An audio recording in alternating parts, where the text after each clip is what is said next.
बर' माहारियारि फरायसा आफादा दिनैनि क'क्राझार जिल्लायाव आरोबाव जों मोनसे कालेक्टिभ डिसिसन लानो थाखाय माखासे सावरायमेलखौ जों दिनैबो लानाय जादों।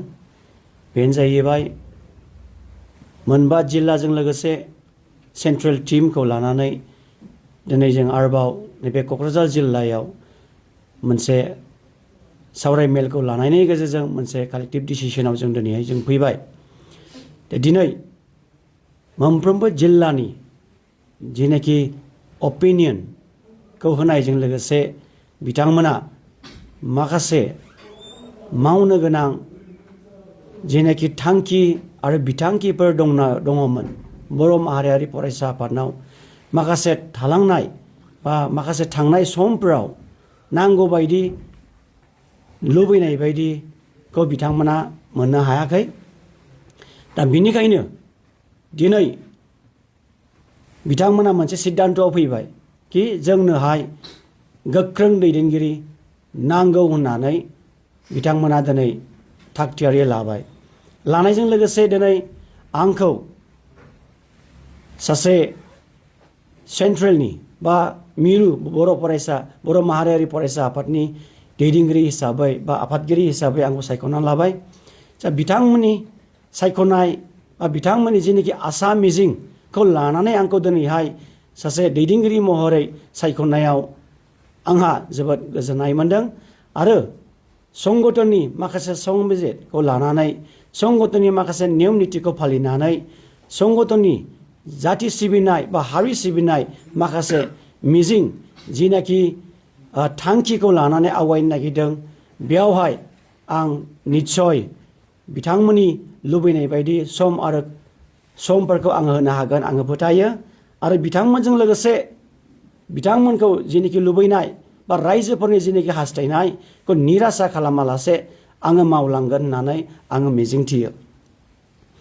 आरो फैगौ समफोराव बेबायदिनो जोंहा दाब दाब जायगायाव बर' माहारियारि फरायसा आफादनि जानानै गोबां मावनो गोनां हाबाफारिबो दंलाङो।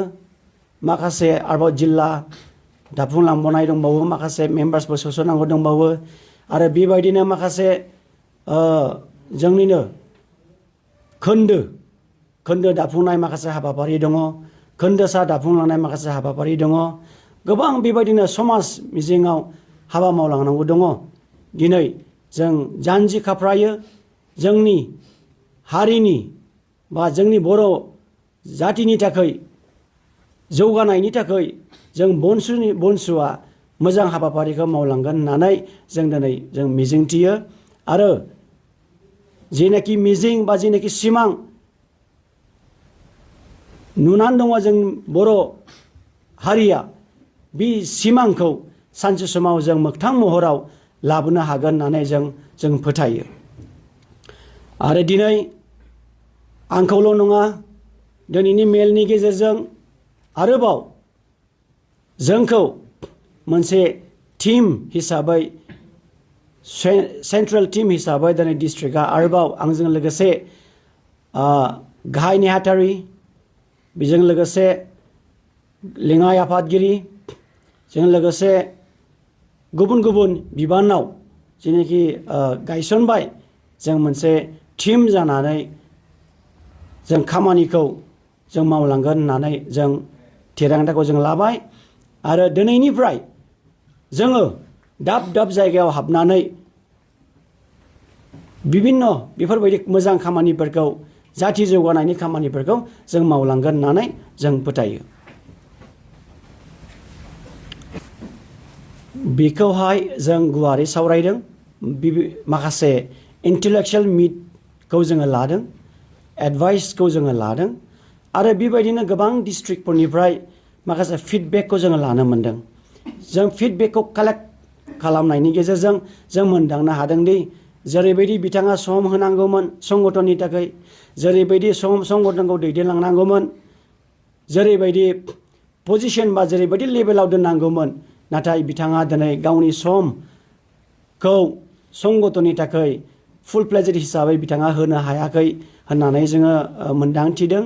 आरो जेरैबायदि कन्ट्रिबिउसन खालामनांगौमोन संगठनखौ लानानै जेरैबायदि आवगायनांगौमोन बिथाङा दिनैहाय होनो हायाखै आरो मोनफ्रोमबो जिल्लाफ्राबो जोंनो फिडबेकखौ जोङो मोनदों कि बिथाङा गावनि माखासे पार्सनेल खामानियाव एंगेज थानायलाय बिथांखौ जोङो रिलिज होनांसिगोन होननानै डिसिसन लानानै बे खामानिखौ मावनाय जादों।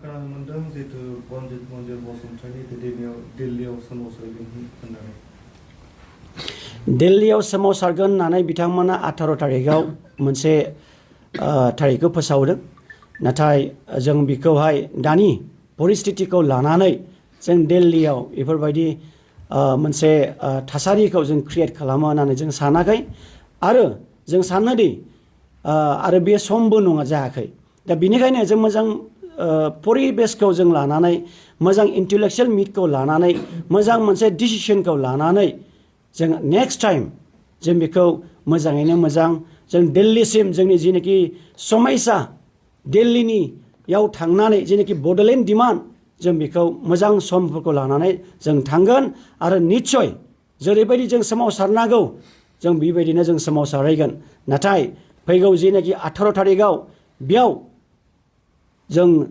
सोमावसारनायखौ जों लायाखै।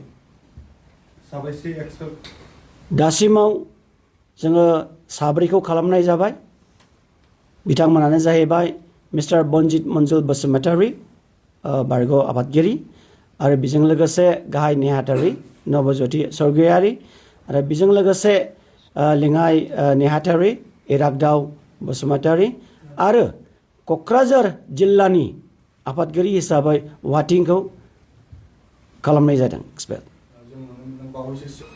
बिथांमोनाव जों थांनाय 24 थारिखआवबो जों मोनसे मिटिं लानाय जादोंमोन आरो बेयावनो डिसिसनखौ लादोंदि बिथांमोनाखौ रिजार्भ क्ल'जआव दोननाय जादोंमोन नाथाय बिथांमोना बेखौ मानियाखै माखासे बनसुनि जेनाखि कनस्टिटिउशन्स आर्टिकेल 10 साब क्ल'ज ABCD बेखौहाय बिथांमोना मानिनाय जायाखै बेखौ बिथांमोना नेवसिदों दा बे हिसाबै बिथांमोनाखौ जों खावलायदों एबा दिनैनिफ्राय जों बिथांमोनखौ जों बुंबाय जेन बेफोरबायदि हाबाफारि बा खोन्दो दानाय बा जिल्ला दाफुंनाय बा बेफोरबायदि कालेक्शन खालामनायखौ जाहाथे बन्द' खालामो।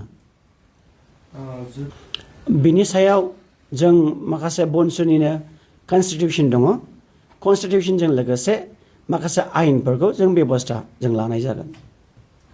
लांदां जानानै थानाय मासिफ्राव नोंथांमोना बिबानगिरिफोरखौ थिसननाय जाबाय नामा दासिम? लांदां थानाय जायगाफ्राव जों बिबानखौ जों थिसनबाय आरो दंबावो थिसननांगौ जों बेबायदिनो सम खाबुखौ लानानै जों आबुङै दाफुंना लागोन।